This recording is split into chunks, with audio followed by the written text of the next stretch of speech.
Welcome back to Stem Cells from the Sofa, which is a virtual seminar series hosted by the Stem Cell Network, which is designed to reconnect researchers and bring expert content to your sofa, directly to your sofa. My name is John Draper. I am the program director of research and partnerships at the Stem Cell Network. And today we have a fantastic opportunity, training opportunity for all of you who are tuning in today. So are you intimidated by public speaking, or do you feel like your presentations are not quite hitting the mark? Well, in the era of virtual meetings and presentations, communication is king.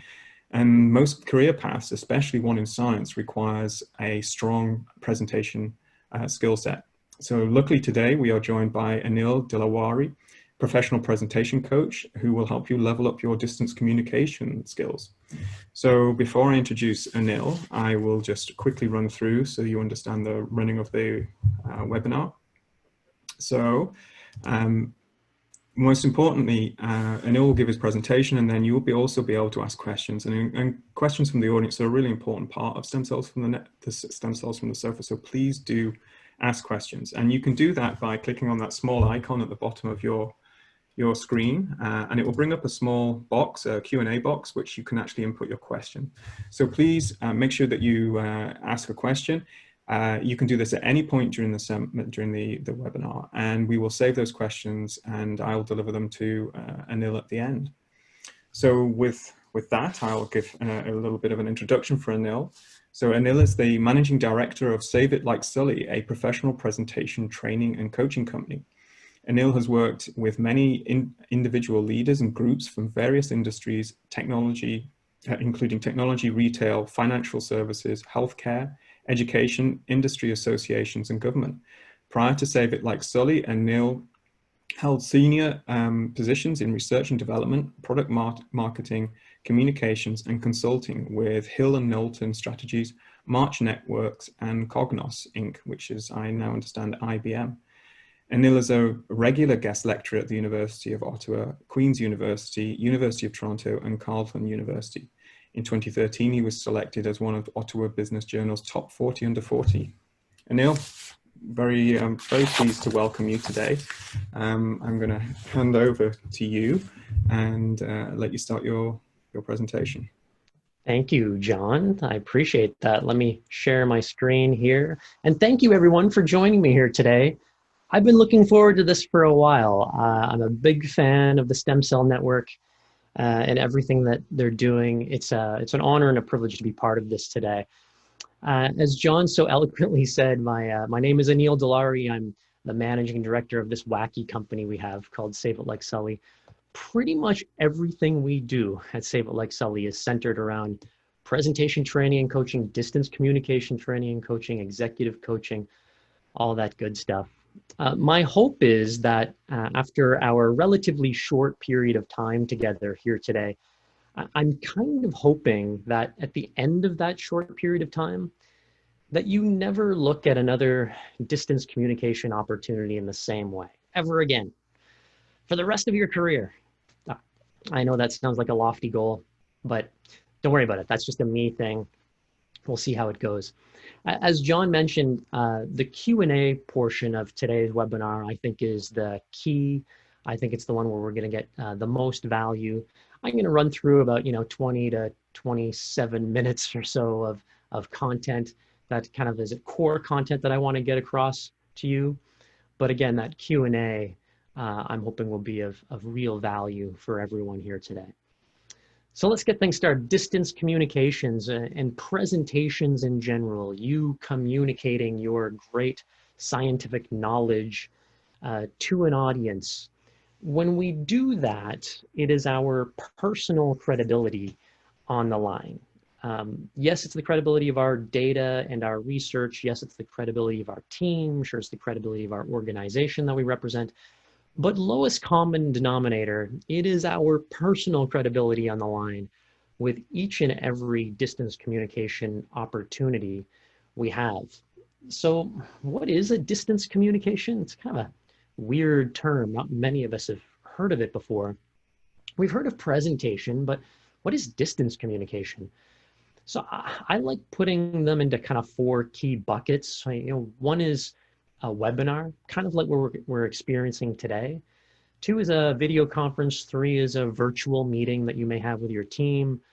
4 is that good old-fashioned audio-only conference call. Remember those?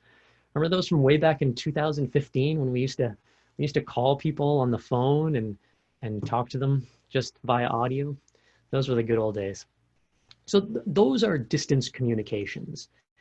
And I like saying that there's 2 main categories because it's a complex environment. There's 2 main categories we put them in. Well, one is the distance communication presentation.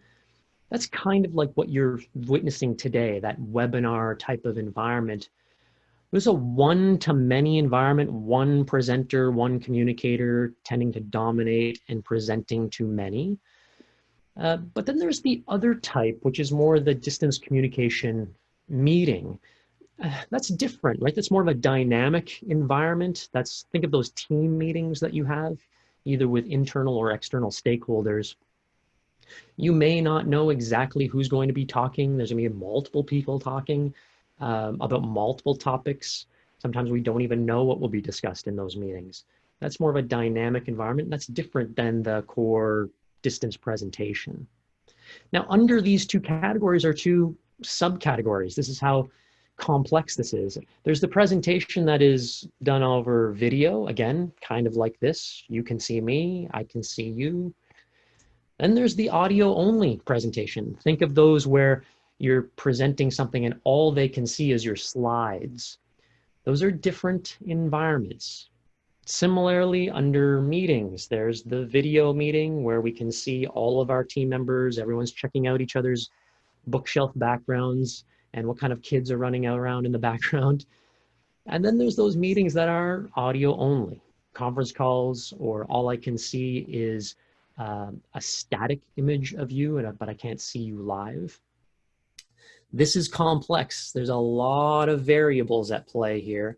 As we step through my prepared remarks today, I just want you to think of the various distance communications environments that you're going to be in or have been in over the last 24 weeks or so, and how they're slightly different and how you would incorporate some of the things we're going to talk about here today.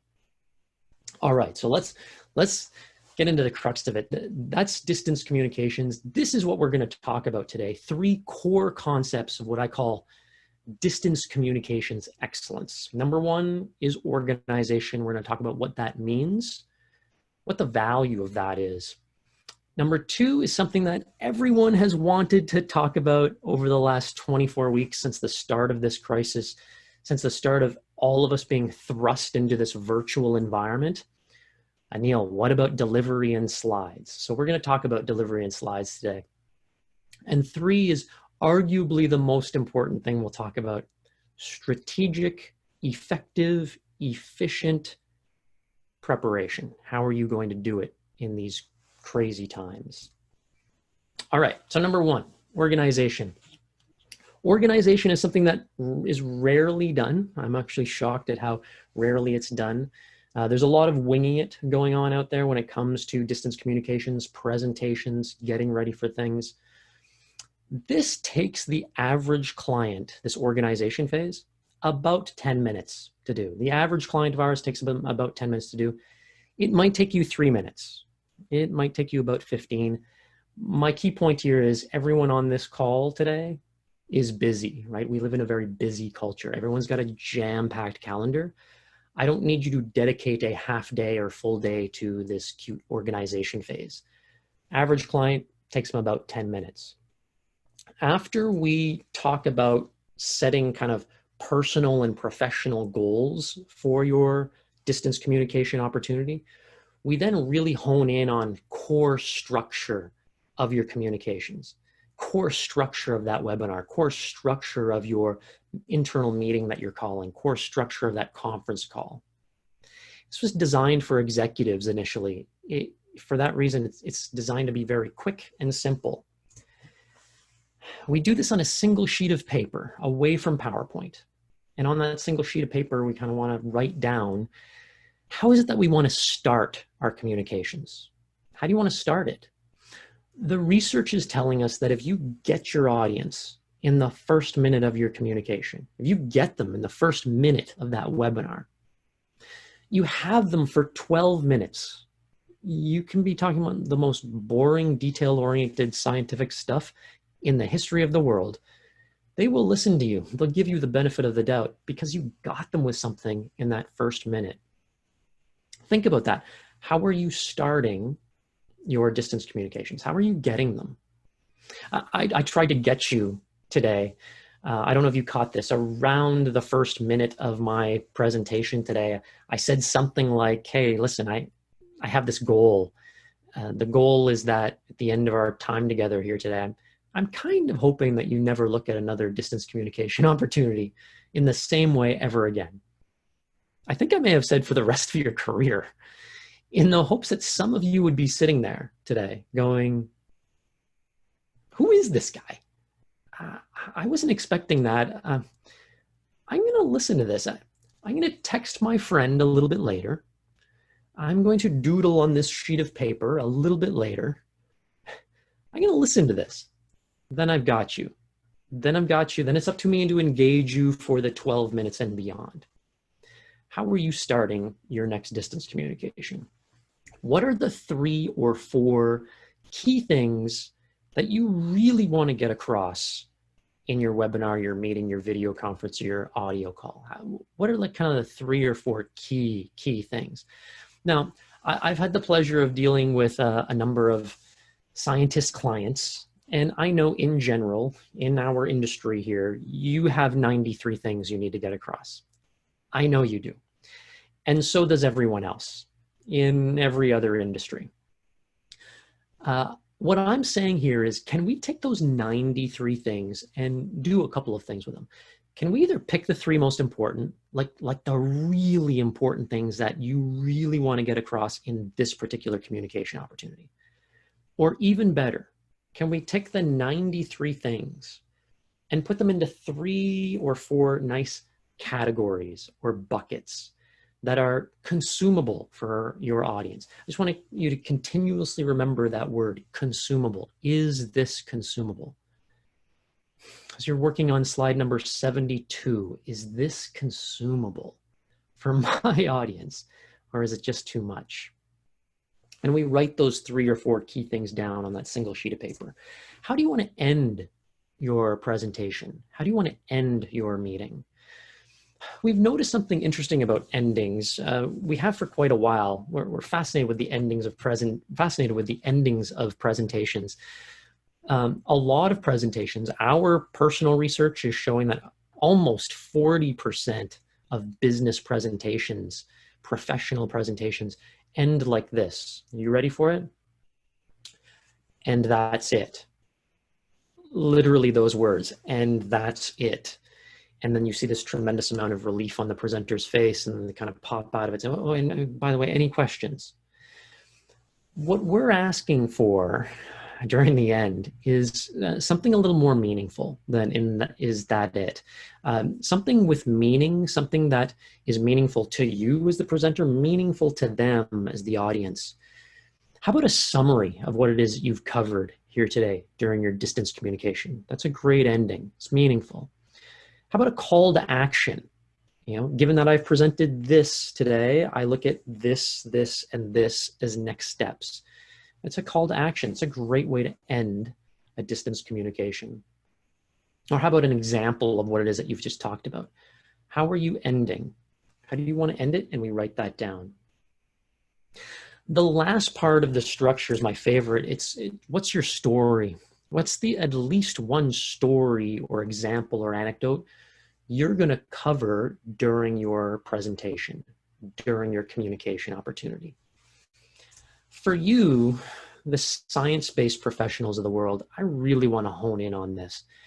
The beauty and the complexity and the engagement of a story, example, or anecdote during your communication opportunities. The story sticks. And there's been a bunch of research done on this lately about the use of stories in our corporate environments. Immensely powerful. The story or example tends to be the most engaging part of any presentation. My favorite story on stories is about Steve Jobs. He was always thought of as a great presenter. I point back to 2005 when he delivered a commencement speech at Stanford University. It goes down as one of the greatest commencement speeches of all time. Think of that statement, right? Of all the universities, all the colleges worldwide, of all the graduations, this guy was said to have delivered one of, if not the greatest commencement speeches of all time. All that commencement speech was 3 stories over 15 minutes. That was the whole thing. If you haven't seen that presentation yet, have a look on YouTube. If you just YouTube search 2005 Steve Jobs, it's the first thing that pops up. Tens of millions of views, goes down as one of the greatest commencement speeches of all time. All it was 3 stories. I would almost guarantee you're going to get something personal out of those 3 stories. They are that impactful. They stick that much. We always say content is king. I agree. Content is king. Engagement is the queen. And to get engagement, we really need to have that story, example, or anecdote, at least one of them, in each and every one of our communication and presentation opportunities. 10 minutes, that's it. Single sheet of paper. We haven't even touched PowerPoint yet. We've just properly and appropriately structured our communication opportunity to bring focus and control. There's no winging it. We're bringing focus and control and meaning to our communication opportunity. It makes a huge difference. I walk many one-on-one clients through this exact process so that they can see exactly how it's done and the meaning that you get from it.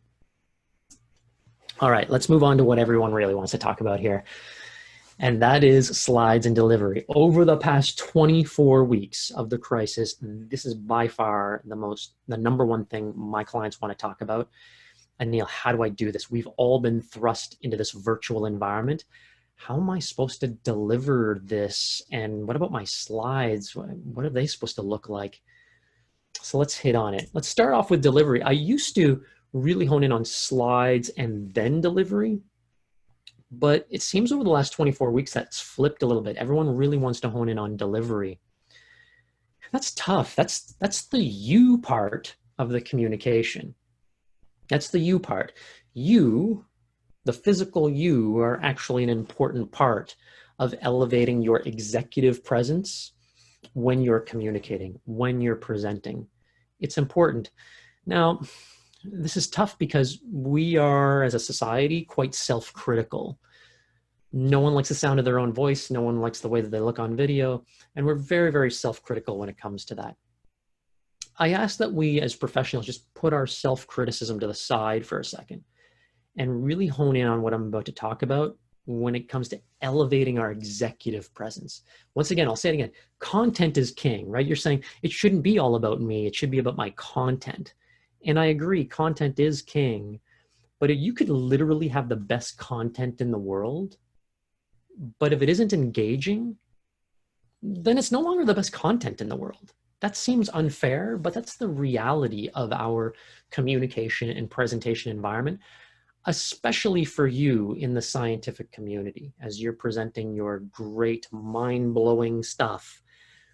It's mind-blowing stuff and content. We want to make sure it's engaging too. This is what we talk about when we talk about engagement. Strategic use of your head, hands, eyes, and voice. Now I'm going to do something here. I'm going to stop my share so that you can actually see more of me. And as a card-carrying introvert, and yeah, I am an introvert, I hate this component, right? I hate all the focus and attention being on me, but I need to get this content across. Strategic use of your head, hands, eyes, and voice. We hone in on clients with this one-on-one. I always say like presenters are like snowflakes or fingerprints. Each and every one is different. I really want to hone in today during our small period of time together on eyes. Eye contact, I think, is one of the more important things to mention from a physical delivery standpoint. Eye contact builds trust.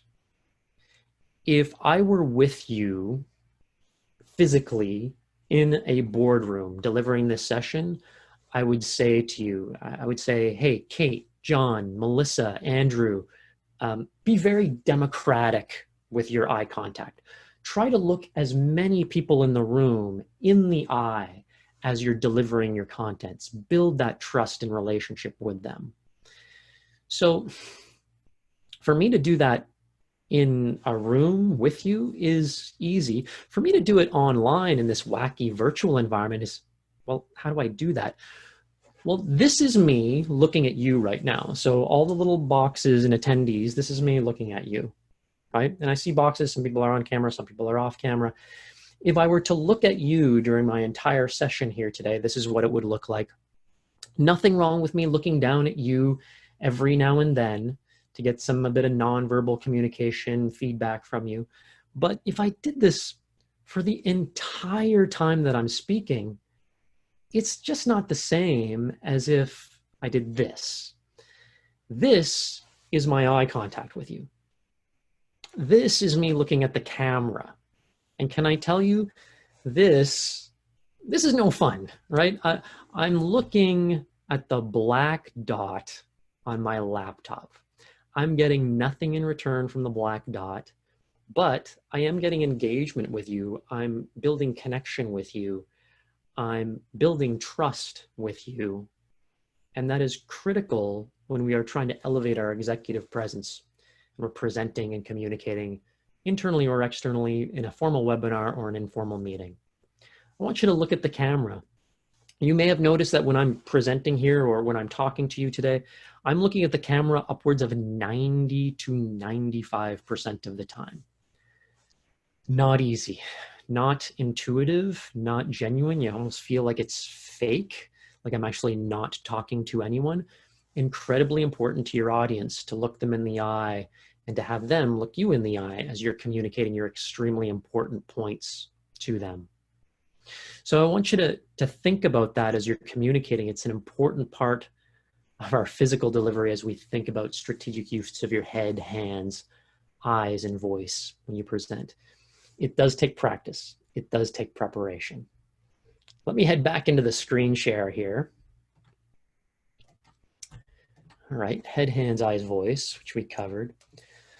Let's talk a little bit about slides. A lot of people love talking about slides. They think presentation or communicating complex detail, I know what'll do it. I'll use slides. And the problem with slides is something called the multitasking problem. I say problem because in general, the vast majority of us in scientific land, but also people outside of scientific land, generally in our PowerPoint-based culture, we put too much stuff on our slides.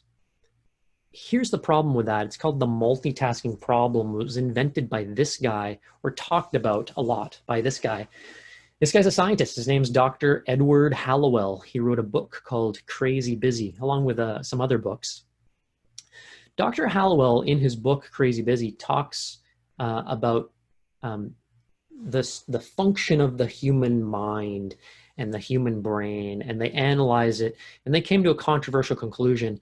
He said the human brain is not naturally good at multitasking, which is somewhat controversial because this is basically all we do in our Western culture. We multitask, right?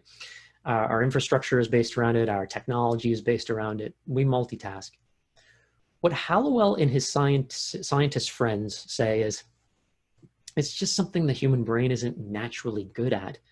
Some of those scientists go a step further and say, well, it's actually chemically impossible to do. Two conscious events, doing them at the same time, it's actually chemically impossible to do. Hallowell goes less that far. He doesn't go that far. He says, I think we're kind of doing them at the same time. His bigger point is that we're not doing either task to the best of our ability. When we're trying to drive and text at the same time, we're not driving super well. We're not texting super well when we're trying to do them at the same time. Bring it back to slide land for a second. When you put that complex convoluted slide in front of your audience. Think of the most complex slide you have. You're asking your audience to multitask. You're asking them to consume everything that's on that slide. At the exact same time, you're asking them to consume you, the human being, and your golden verbal content and context and knowledge and experience and stories and examples. You're asking them to do it at the same time. It's the equivalent of you tonight firing up your favorite show or movie on Netflix, watching it and reading a novel at the exact same time. It's actually very, very difficult to do, not very enjoyable. So why would we do it in our professional world where we are saying, well, here's the novel, the slide, and I'm the movie? It's the exact same thing. It's a complex, multi-tasking environment. I want to give you some tips, tricks, ideas, techniques to get over Dr. Hallowell's multitasking problem. This is technique number one, and I want to be careful here that this is not me being prescriptive. That this is up to you. I would say, it's your personal credibility on the line when you present and communicate. These are ideas for you. You decide what sticks. You decide what works for you out of these ideas. Once this idea of on your slide, just using very large text and minimal text. We've actually been told this by people for decades. Hey, listen, don't put so much stuff on your slides. We've been told it for decades, yet we continue to do it. I want to point you to a rule by a guy named Guy Kawasaki. He's a venture capitalist out of California. He sees a lot of presentations and he complains a lot about them, saying there's just too much on the slides. So he has this rule called the 10-20-30 rule of PowerPoint. What I want to introduce to you today is the 30 component. The most important component of that rule is the 30 component. The 30 component says the font size on your PowerPoint slides should be no smaller than 30-point font, which is ridiculous, right? That's a huge text. That's a massive text. What you see on the screen in front of you right now where it says large text, that's actually 40-point font. You can go a little bit smaller than that, but not much. Here's Kawasaki's thinking. He's saying the larger the text on the slide, the less stuff you can physically fit on the slide, the less text that's on there, the less reading that's going on by the audience member, the less reading, the more they're focused in on you and your golden verbal content, and the better the presentation, the better the communication. Something to think about, 30-point font rule using nice large text and minimal text on your slides. Here's another rule, 7-second rule of PowerPoint. This is my rule. The 7-second rule of PowerPoint says that when you flip to a new slide in your presentation, everyone's going to look at the slide. That's just our culture. That's what we do. There's a new shiny thing in front of us. We're going to look at it. We're going to focus on it. The 7-second rule says that those audience members should be able to fully consume everything that's on that slide in 7 seconds or less. After 7 seconds or less, their attention should then shift from the slide back to you, the presenter. Very little multitasking going on. This slide that I have in front of you right now, it's a ridiculous slide, right? It passes the 7-second rule by a lot. It takes the average person today in our webinar about half a second to fully consume the number 7 and the yellow line. And then what? Then you have nothing else to do other than to listen to the presenter go on and on about the number 7 and the significance of the number 7, the knowledge and experience around the number 7. Very little multitasking going on. If it doesn't happen in 7 seconds or less, that slide is said to be working against you, not for you. And when these guys invented PowerPoint back in 1987, the people who invented it, they invented it to help us, not to compete against us in this wacky multitasking world. Now, this is an extreme example. Let's use a more realistic example. Let's say you have a slide with 3 bullets on it. And after each bullet, you have a word or short phrase after each one. Not a paragraph of information, but a word or short phrase after each bullet. I think that easily passes the 7-second rule. 3 bullets. So I'm using some extreme examples to show you here today. There's more realistic examples within your presentation. I want those slides to work for you, not against you. So where do we put the detail, right? Great, Anil, thanks. You just took all the detail off my slide. Where's all the detail go? Detail point number 1, most importantly, is you, the presenter, the communicator, the one with all the knowledge, experience, color, and context. Your verbal is the detail. That's actually what they're there for. You know that meeting at 10:30 on Thursday morning and on the Zoom link? That's what they're there for. They're not there to necessarily read your slides. If all they wanted was your slides, they would have just asked you, can you send me via email your slides? And we've received those emails before, right? And it's great. You send them the 93-page PowerPoint presentation that has all the appendices, all the documents, all the data, all the stuff, and they can read it in the privacy of their own office. But 10:30 Wednesday morning, they're asking for you. They want the detail from you. They want to be engaged by you. Now, the detail can also be provided in those handouts and emails that you provide after your communication or after your presentation. Those handouts, emails, those things can be as detailed as you want. Like I said, 93-page document or PowerPoint presentation. Yeah, send that thing by email. That's where the detail belongs. We just don't want the 93 pages of PowerPoint up on the screen while you're talking. That's too much multitasking. That's slides. The last thing we're going to talk about today is preparation. I have a curse when it comes to presentations.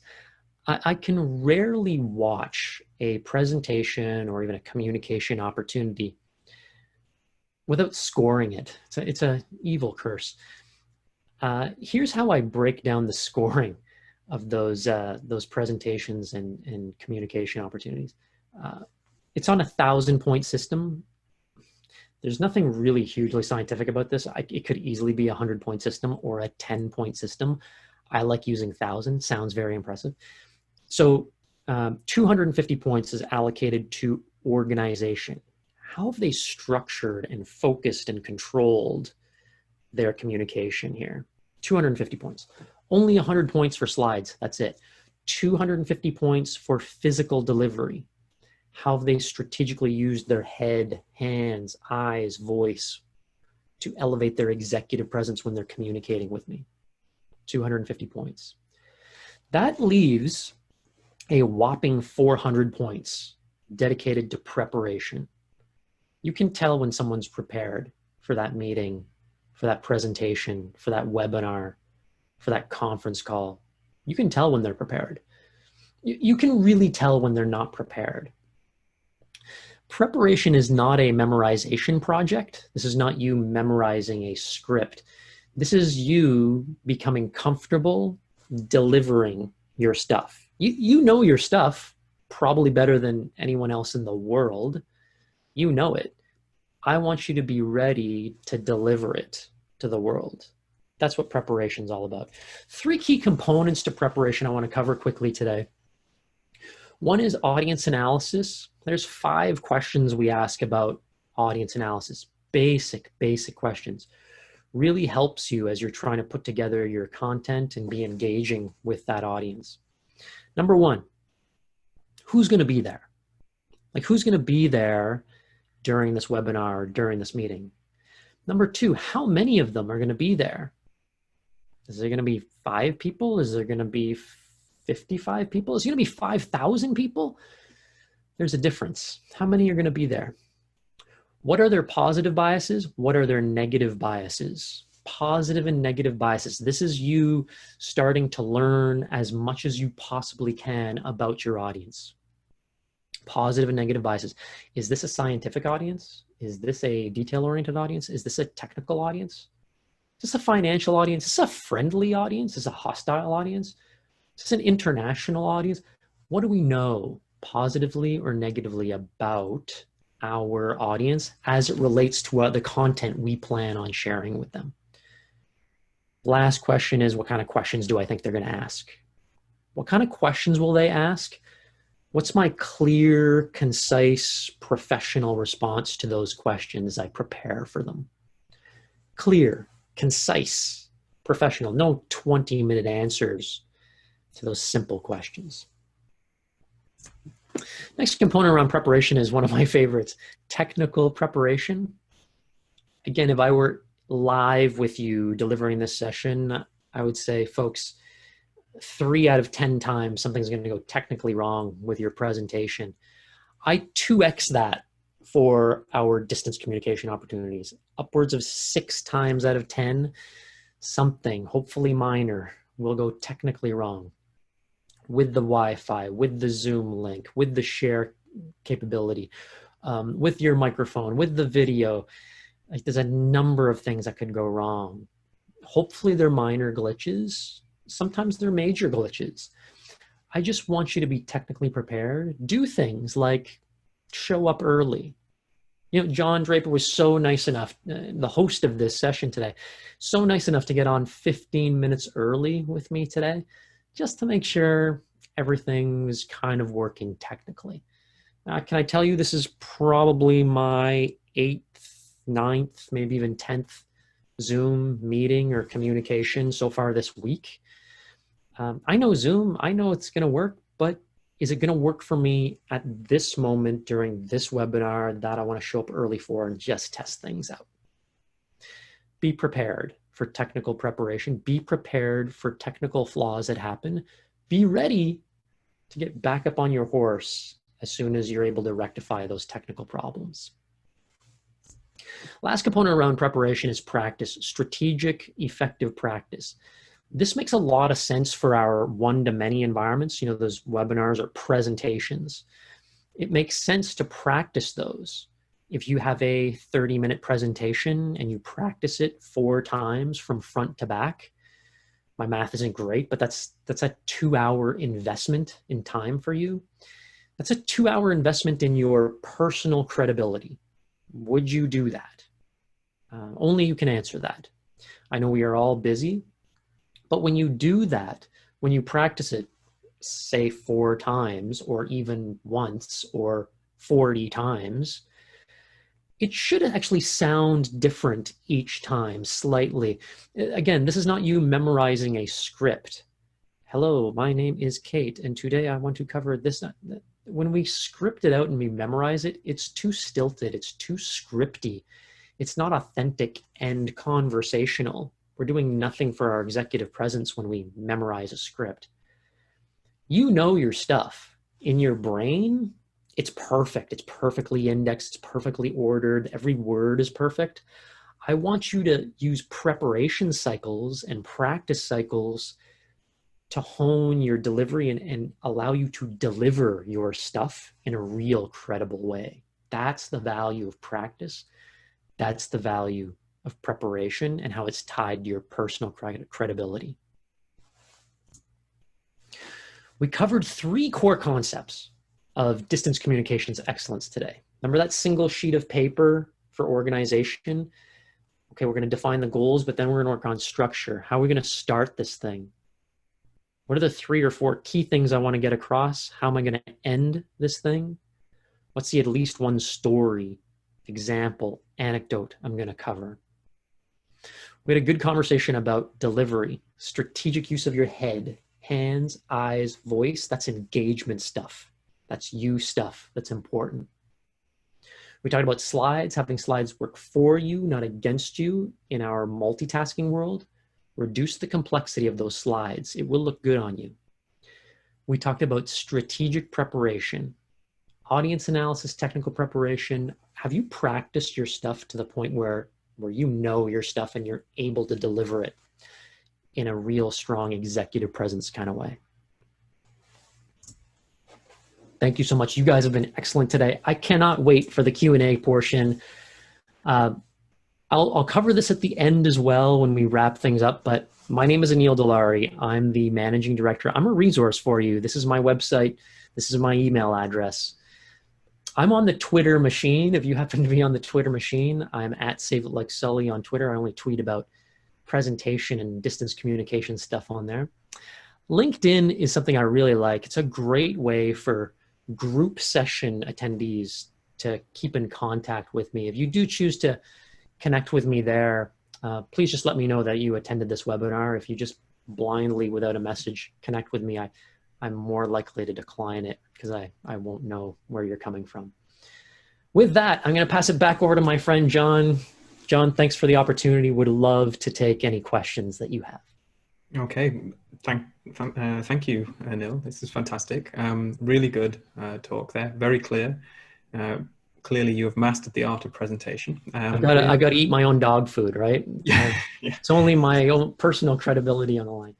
The really hard one to do is to look at the camera and actually and speak to people in that way, because you're always tempted to either be looking at the other attendees or indeed how you are looking in the Zoom meeting. So first of all, some praise from the audience. Sarah writes, I just want to say that I love the eye contact looking at a black dot. Great advice. So it's a tough one, Sarah. It's very tough. It is not easy. I ask over the coming days and weeks, practice it, experiment with it a little bit. You're probably not going to get to 90 to 95% right off the bat. I've had the privilege of working with some out-of-town clients throughout the world for the past 5 years. So I've had practice with it, but experiment with it. I appreciate the comment. So there's some questions, and indeed people should continue to write in their questions right now. It's a fantastic opportunity to interact with Anil and actually get your questions answered live here. So with the 7-second rule, how would this apply to animated slides? Would each animation count as a new slide? For example, if you have a complex data figure to present, would you suggest animations to reveal the figure piece by piece, or just not present it at all and only include it in the post-presentation handout, PDF or etc.? Yeah, wonderful. Thank you for that. I like the use of animation in a presentation and using slides. I think you have a brand new 7 seconds every time you animate. So let me tell you about that. If you had a slide with 3 bullets on it and you bring up bullet number 1 and then you talk about it. You talk about bullet number 1 and then click. You bring in bullet number 2. That's animation. I think you have a brand new 7 seconds there. Now, let's be careful, especially us in the scientific community, because I've seen clients put 14 bullets on a slide and then bring each one in individually and say, see, Anil, I'm taking your advice and bringing each one individually. Yes, but that has a law of diminishing returns. So as soon as you bring in kind of bullet point number 7, they're no longer with you. They're now back reading bullet point number 5, bullet point number 3, bullet point number 1. So think about still reducing the complexity of your slide, but yes, I agree with the question asker. If you bring them in one at a time, or if you have a complex architecture diagram and you're bringing each element in one at a time, that's far better than putting it all up there all at once. Okay, that's good. So I guess for many of the people who are attending, maybe they're graduates who are doing, for instance, presentations as part of their graduate studies, be it to their committee members, and they really have to communicate complex issues there. If you are going to do a very complex slide, how do you break that down? If you are forced into, for instance, a diagram of maybe it's a pathway, a signaling pathway or something like that, what's your top tip for that? Yeah, it's another good one, John. If I may, I'm just going to share the slide again, and I'm going to show you an example. Yeah, let's show you this example. So this is a complex slide right? Very complex, convoluted architecture diagram slide. So forget the content on it, just look at it as a complex slide. And think of the graduate student who needs to present the complexity of their topic. So how would you present this? The reality is sometimes we have a love affair with our slides, and we put a lot of time, effort, and energy into the slides. So we want to show it. So I say show it, but then bring focus to the element that you're talking about. This is how I would present this slide. Folks, this is our architecture diagram. We love it. Isn't it beautiful? We live and breathe in this architecture every day. There's two main components that I really want to focus on for today's presentation, because I think they'll be most relevant to you, my audience members. Number one is security. The security layer within our architecture is very powerful, mainly because I can leverage your existing infrastructure and security and just plug right into it. You know, Canadian Tire, here's my story or example. Canadian Tire, when they bought our product, they loved our security because we were able to plug exactly into the existing security system they already had. In this case, it was called LDAP. And we were able to leverage that investment they made. They didn't have to create a new security system or a new namespace. They were just able to plug into our system. We were just able to plug into theirs. Very, very powerful. The second component I want to focus in on is the intelligent data store. RBC, when we sold them the product, loved this component. They called it our secret sauce. You see, they have tons of databases that their end users need to access. Very difficult for the end users to do that because the databases are so big and complex. When you have an intelligent data store of ours sitting on top of your existing data stores, it lets the data be very accessible. End users get response times like this, very, very fast. RBC told us that they've never had a situation where the end users had to wait upwards of 30 seconds for a query to the database. So that's because of our intelligent data store. Very powerful component. Those are the two main components I wanted to hone in on for today's presentation. Did you have any other questions about any other component that you see in front of you today? And then you stop, you wait, you see if they have questions. As soon as they ask a question about something, you now have permission to go into detail on it. Does that help at all, John? Yeah, that's fantastic. I think that really answers it, because I think a lot of trainees are faced, indeed any presenter is faced sometime when they have to communicate extremely complex ideas or concepts, and making sure that, as you say, you pick out those important elements and not discard, but just allow that other content to be on the table for conversation. That's a good bring focus back to what you want to talk about. Don't just, because if I talked about security while I had the whole slide up there, I know half of you will be not looking at security. You'll be reading other aspects of the slide. The other half will be texting their friends because they don't get what's going on in the slide. That's just the reality of our attention span. Well, this segues really nicely into the next question, which is from Karen. How do you know if your audience is engaged? Great one, Karen. Very tough to measure.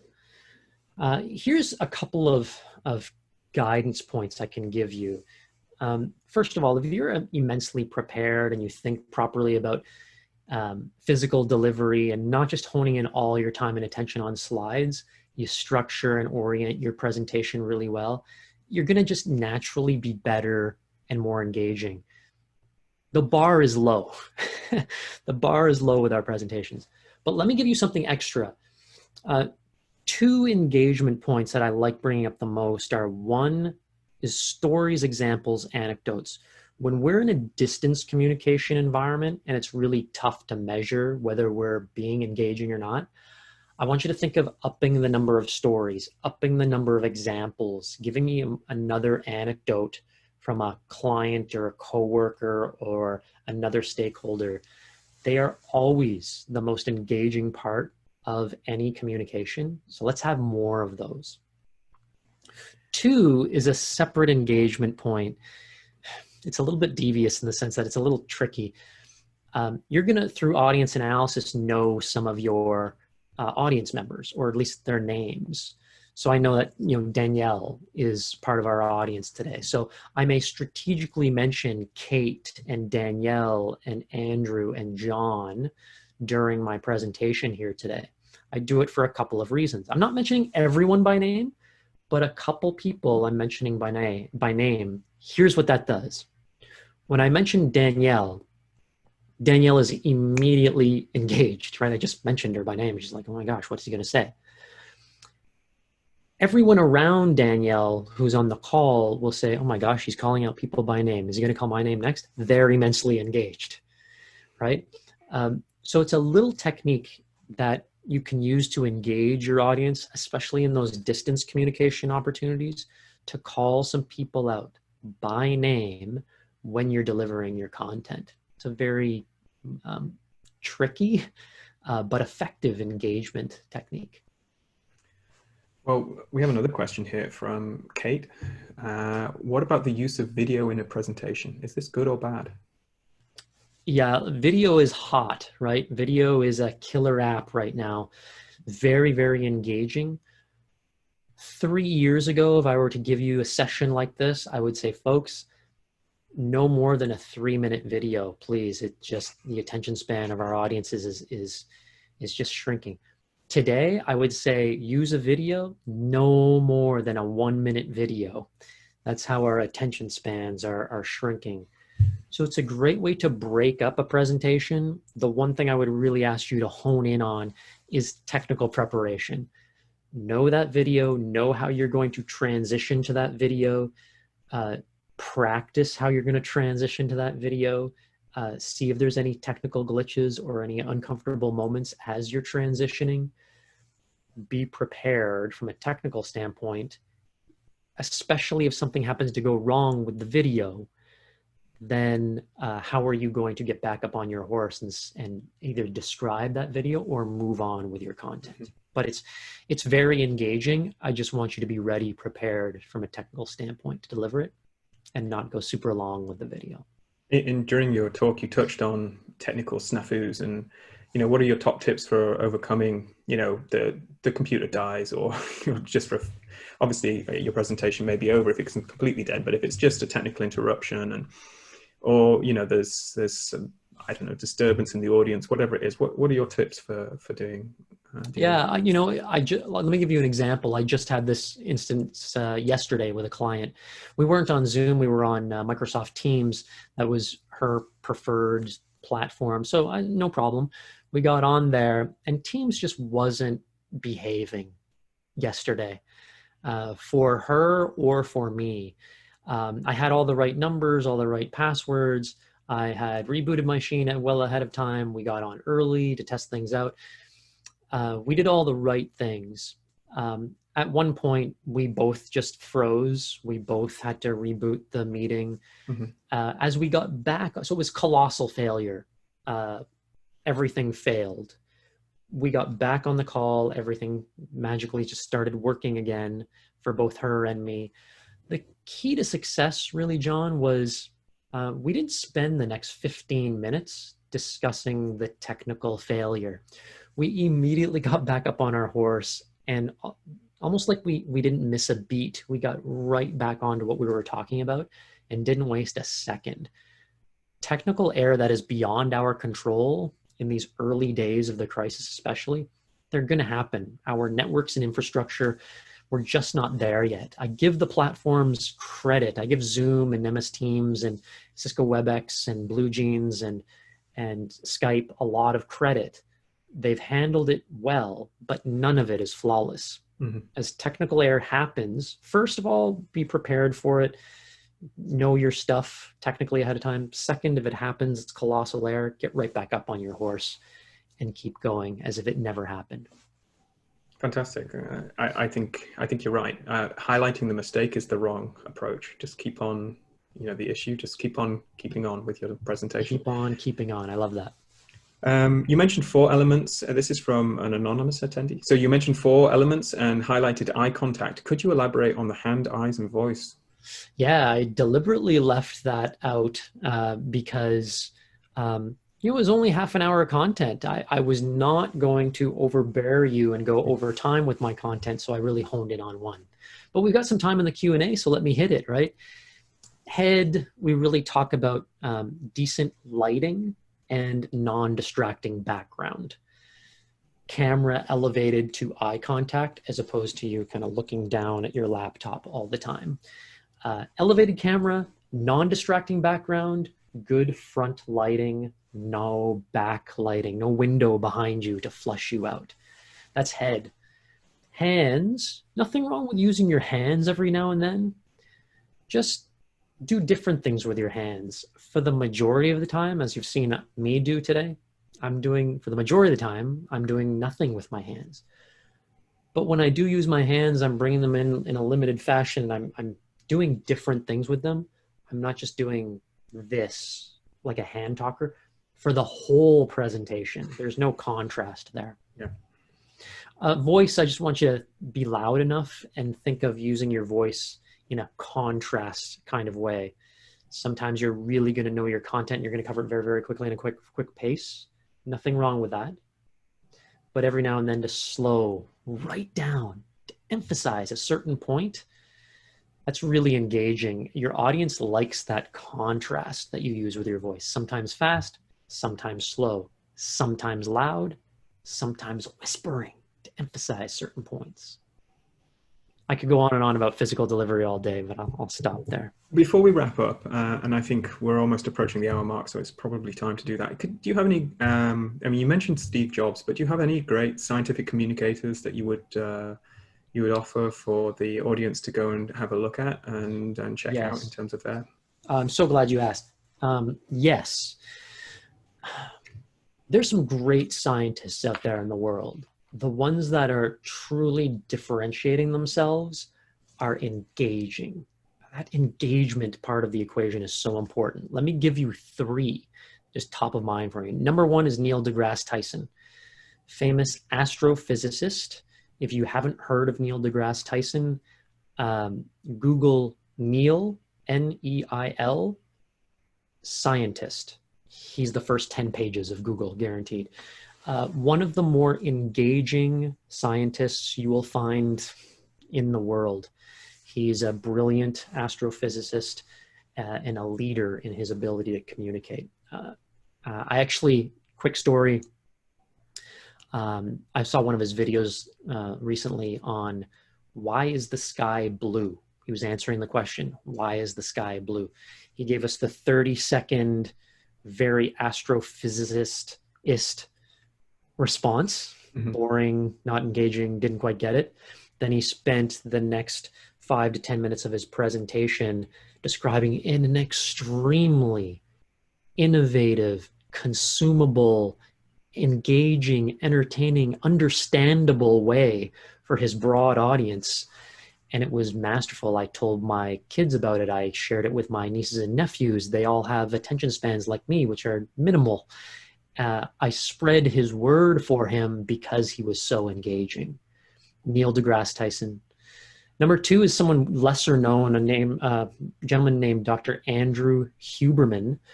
Dr. Huberman is a neuroscientist. I've recently come across him. He's just a very, very good communicator. Doesn't get caught in the weeds of his stuff, is really able to not scare people away with the complexity of his data. He makes it understandable and consumable. Number three, one of my favorites, Clay Shirky. He's more of an academic than a pure scientist. An academic out of NYU. If you Google Clay, C-L-A-Y, NYU, he's the first 25 pages of what you'll get in response. Watch how Clay Shirky is so effective at telling stories, giving us examples. His content is very, very boring from a core standpoint. He's talking about data use and how people use the internet. It's inherently boring. He makes it extremely compelling with his ability to share stories, examples, anecdotes. He's a master storyteller, and he's a hardcore academic, which is a rare combination. Well, Anil, that's fantastic. I'm unfortunately going to have to end the webinar at this point. We've reached the hour. Before everybody leaves, I'm just going to, well, first of all, thank Anil. Fantastic, really great. Thank you, Really John. appreciate the time that you've taken to talk to our attendees.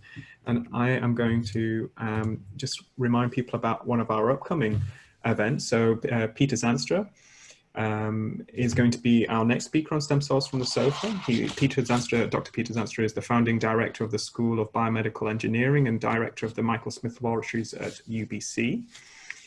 Peter is an internationally renowned expert in biomedical engineering whose research program focuses on understanding how complex communication networks between stem cells and their progeny influence stem cell self-renewal and differentiation. He has a talk that he will be giving entitled Making T Cells from Stem Cells. And in it, he'll cover how in vitro systems for generating progenitor T cells from hematopoietic stem cells using Notch ligand delta-like 4 and adhesion molecule VCAM1 can be transitioned for use with pluripotent stem cells. So as always, you can get updates on SCN's YouTube channel. You can contact us at Twitter using the @StemCellNetwork handle, and our website as well, stemcellnetwork.ca. So please do register for the next webinar. And Anil, thank you. Bye-bye. Thanks, folks. Have a great day.